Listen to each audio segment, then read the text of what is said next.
Track wrestling here in Las Vegas, Greco-Roman World Team Training Camp with Olympian Jesse Thielke.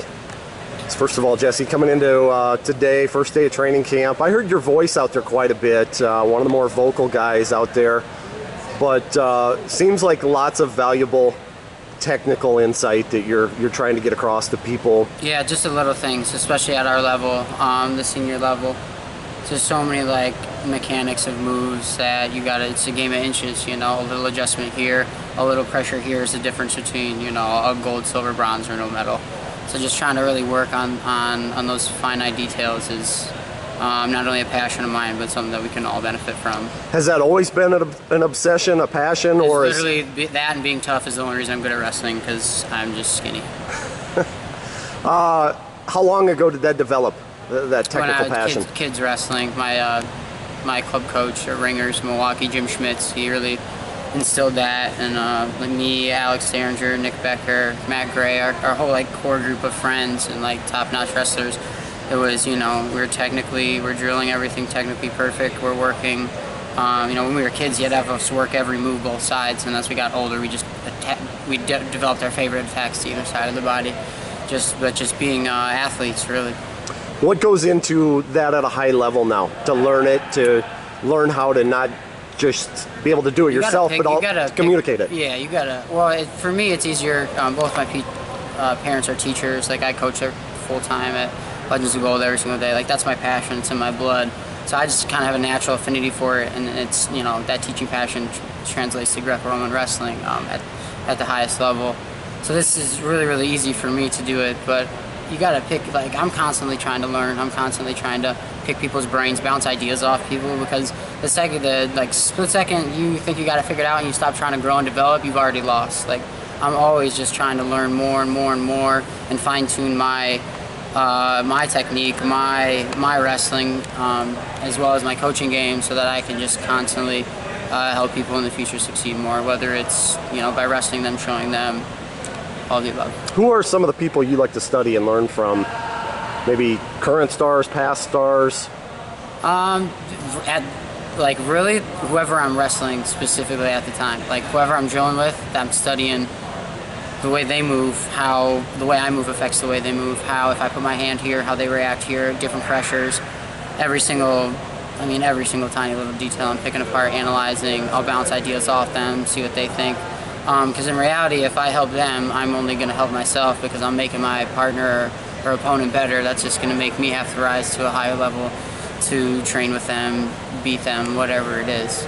So on a small scale, just, you know, my training partners, whoever I'm working out with. On the bigger scale, just every single thing, Greco freestyle, folk style, it doesn't matter, because a lot of different techniques and positions can be applied or slightly tweaked to apply to any single style, any single given time. My favorite techniques are techniques that work for every single thing. So duck under, doesn't matter what style, phenomenal. Arm spin, things like that. What did going to Legends of Gold and being not just training there, but teaching there, what has that done for your career?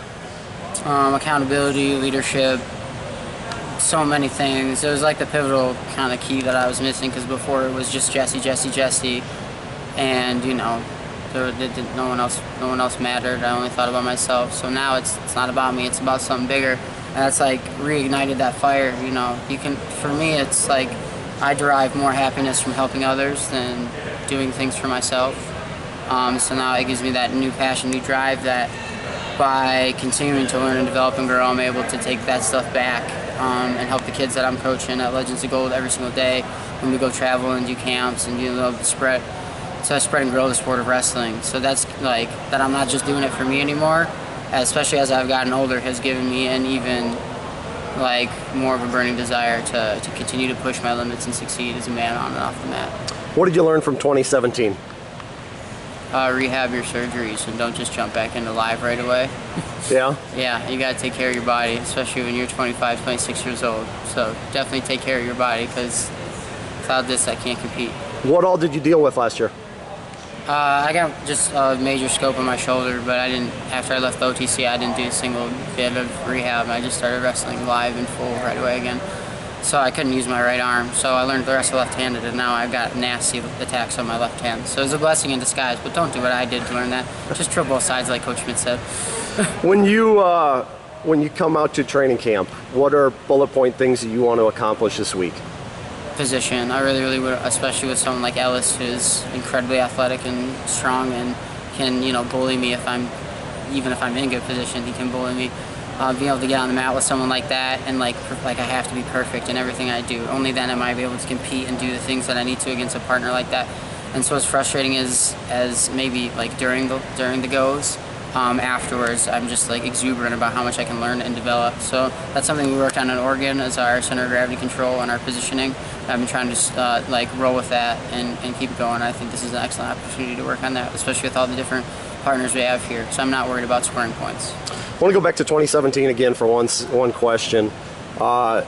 You were really looking forward to last year, if I'm not mistaken, because of the rule set, right? Yeah, when they first changed the rules, because there was no more forced parterre, so you didn't get to go on top of someone without taking them down, and people generally don't take me down. Was that hard to sit and watch, not be My head out there? wasn't really in the right place, so I didn't give a damn either way, so it didn't matter.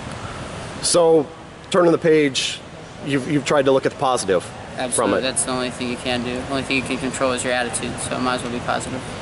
Was that difficult to make it a positive? Did that take some time, or was that something? Yeah, it took a whole summer of coaching with Kansas national team and abroad, and kids just telling me over and over and over, like, you gotta get back in there, you gotta get back in there, you gotta get back in there. And then they changed the weights.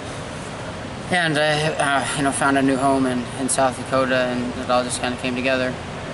Did you ever think you might be done? That's exactly what I thought. Really? Yeah, I got sick of cutting weight. My shoulder my body wasn't holding up because I wasn't taking care of it. And, I've been wrestling for 19 years.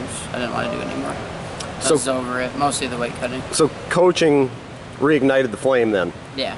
So it's not just about me anymore. I owe those kids getting me back in. I'm going to show them how you do it. I'm going to show them how you do it right this time. How much different do you feel than you did in 2016 now?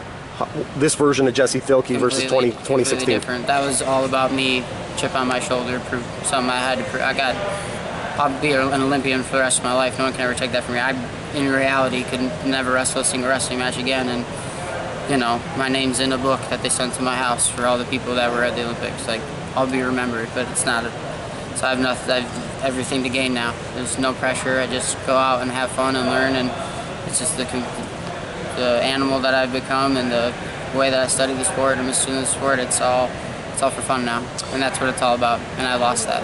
When you start thinking long term and beyond competitive years, coaching's probably going to be a part of it, I imagine. That's exactly what I'm going to do. What do you envision? Where do you think coaching takes you? Wherever it will, it'll take me far, because I'm good at it, and you should never do anything that you're good at and not get paid for it. Learned that from The Dark Knight, just watching on Netflix.